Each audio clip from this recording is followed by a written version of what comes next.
Good morning students, how are you all? I hope you all are fine and doing well at home. So as I have discussed in the last video about the different kind of operators and the literals, I hope you have understood the topic very well because I'm not getting any kind of queries. So it means that you have understood. If you have any problem, then you can text me anytime. So let us begin with the Topic typecasting. Okay, now let us begin with the one more important topic, which is explicit and implicit conversion in Python. What is this kind of conversion? First of all, explicit conversion, it is a kind of conversion where the data type of the value variable is decided by the interpreter itself without the programmer's intervention. It means without our knowledge, without the user's interruption, the conversion happens. This means that, for example, if I have taken any variable, I am storing an integer value, and then in a second variable I am storing a float value, and the output comes in float. Or sometimes when we are storing the integer value in both the variables and the output comes in float because we are using the division operator. So in that case, the conversion which happens, it means the data type changes from int to float, that is called as implicit conversion. And whenever we want to change the data type forcefully during the runtime, that is called as explicit conversion, or you can say typecasting, changing the data type of a particular variable. Let me give you an example by a program. I am writing here a program of area of a circle. Suppose the radius is already given here. So as you all must be knowing, to find the area of a circle, the formula is pi r square. So for that we need the radius. So suppose the radius is already given here 3.75, and I am writing here the formula. Area is equal to, the value of pi is 3.14, and then into r square. So r is stored in radius, and for square I am using the exponent operator here. So suppose now I have written the print statement, print area of circle is equal to, then I have concatenated with the answer. So this is going to give me the output as it is, whatever the output is. As you can see that I have taken the radius in float and the area is all pi is in float. So obviously I'm going to get the answer in float. Let's see what we get. Now you can see that the answer comes in float. So if you write here the the radius suppose as 3, and if I try to execute the program again, so again it gives the answer in float. So this is called as implicit conversion. The data type is decided during the runtime by the interpreter itself. And now suppose if I want to change it to the explicit conversion, where I am forcefully converting the data type from float to int. So what I will do, I will just do here, suppose I am writing here the int data type, and in bracket I will write the value where in this variable which is storing the area. Now you can see here the answer changes. So you can see the output it should come in decimal form in float, but at the run time, during the time of output, I have changed here. I have done the typecasting where I have changed the data type from float to int.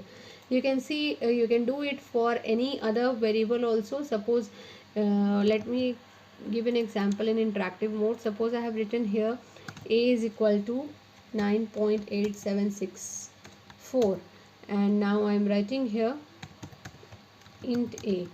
So it will give you the answer as 9, because you at the time of output you are forcefully changing the data type of the particular variable which was storing the answer in which was storing the value in float, but it is giving you the answer in integer. This is what we call as explicit conversion, or you can say typecasting. Okay. Yes, I hope you have understood the topic typecasting well. Now let us begin with bare bones of Python programs. Bare bones of Python program.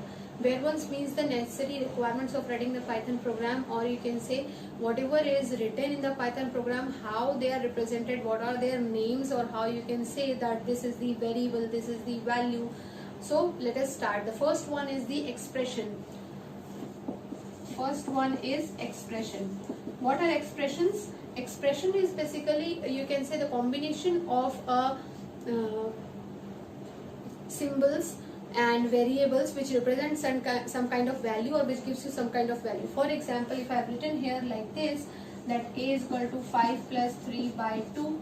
So it will be called as the expression, because any combination, legal combination of the symbols that represents some kind of value, symbols and variables are, you can say, combined together to form an expression.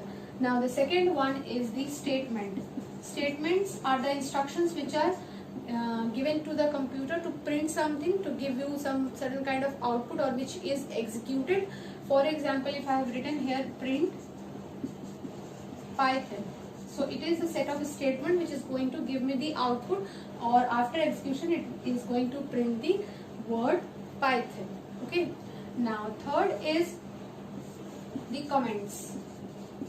What are comments? Comments are actually written for the, you can say, better understanding of the Python program. Whatever is being done in the set of statements, set of instructions within the Python program, if you will write in the comment section, then it will be easily understandable, and these are not executed. The statements written under the comment section will not be executed. It is not going to give us the output. It is only for the understanding of the program. Starts with a hash symbol in the Python. If you want to write 3-4 line of comments, you can write with the hash symbol. Okay.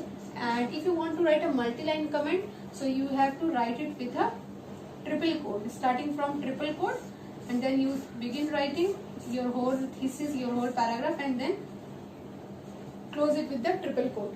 So the two ways of writing the comment. First one is the hash symbol. Preceded by the hash symbol, you can write anything. For example, if I am going to write a program of adding two numbers, so I can write in the comment that adding of two numbers. So it will make the other person understand that after this the coding which is written, it is of adding the two numbers. And if you want to write the whole programming details, then you can go for a multi-line comment section, in which you can use a triple quote sign to start and end the comment. Okay. One is function. Function is actually, you can say, the name which is it can be defined inside the program, and whatever is written within the function, it can be used anywhere in the program whenever you want to print it. So to make it better understandable, let me give you an example. For example, I have written here ABC. So for defining the function, you can take any name here. Before writing the name, you have to write define function. Function will be defined and it is denoted by the parenthesis. So you have to write this ABC and then parenthesis and then colon mark. So this is how this ABC function is defined now. Now suppose under this I have written here print welcome. Okay, I have written here. Now suppose inside the program afterwards in Python I have written one comment adding two numbers, and I have written here a is equal to 5, b is equal to 6, c is equal to a plus b, print c. Okay, now when the interpreter is going to interpret the program, then the control will go to the first line ABC. The function will be defined, but it will not print this line welcome. Why? Because this function is not being called here. You have to write the function name anywhere in the program whenever you want to display this. Okay. Now suppose afterwards the control will go here and it will read all the lines. If it is error free, the first output you will get, that is 11. Okay. Now suppose if I have written here ABC this. So what the interpreter will do after printing 11, the interpreter will write welcome, because this control will go here, it will come here, it will find out the definition of this function, and then the control will automatically jump here and this line will be printed. So this is how the function works within the program. Now the last bare bone of the Python program is blocks and indentation. Blocks and indentation, when the two set of statements are written together, then it is said to be as blocks. And indentation, I have already told you. I'll give you the example how you can recognize that these are blocks and these are statements. For example, if I have written here for like if, let me give you the example. Suppose I have defined the function here only, define ABC. I have written here, this is the colon sign, print good morning, print by, then I am writing here print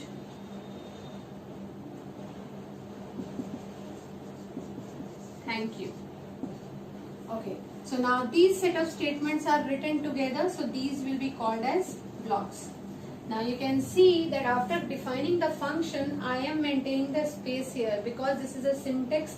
This is the space which is given here. This is called as indentation. And then you can see that this print statement, it is not the part of this function. So this is also going to be said as indentation. This is how the blocks and indentation are identified. The set of statements written together inside the program are blocks, and then the space which is given or the managed for writing any set of statement, that is called as indentation.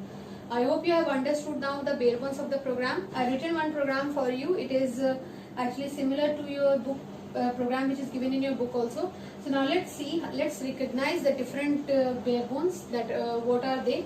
Now you can see that here it is written define CU. So it means CU is a function.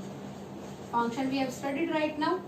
This is a statement. This is a statement preceded by hash symbol. This is comment.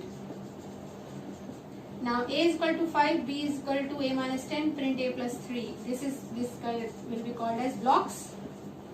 Okay. Now you can see that after if b greater than 5, print b is written. So this will be called as, and here in else part also there is a space. So this will be called as indentation, and this is written as the set of tokens are there which are applied, tokens which are performing some kind of instruction, or it is going to give me the value. So these will be called as expressions. So the first one which we have studied right now, that is expression, we have found in the program. Then we have studied about the statement which is here in the program. Then we have studied about the comment which is also here in the program. Then we have studied about the function which is also here. Then the blocks and indentation. So this is how the different bare bones are bifurcated, and we will be using all these in the program. Further, so students practice all these topics at home. We will be seeing the practical of these topics, the bare bones of Python program, in the next video. Till then, revise it and go through the video very properly. If you have any query, you can mail me. Stay safe and happy. Thank you so much.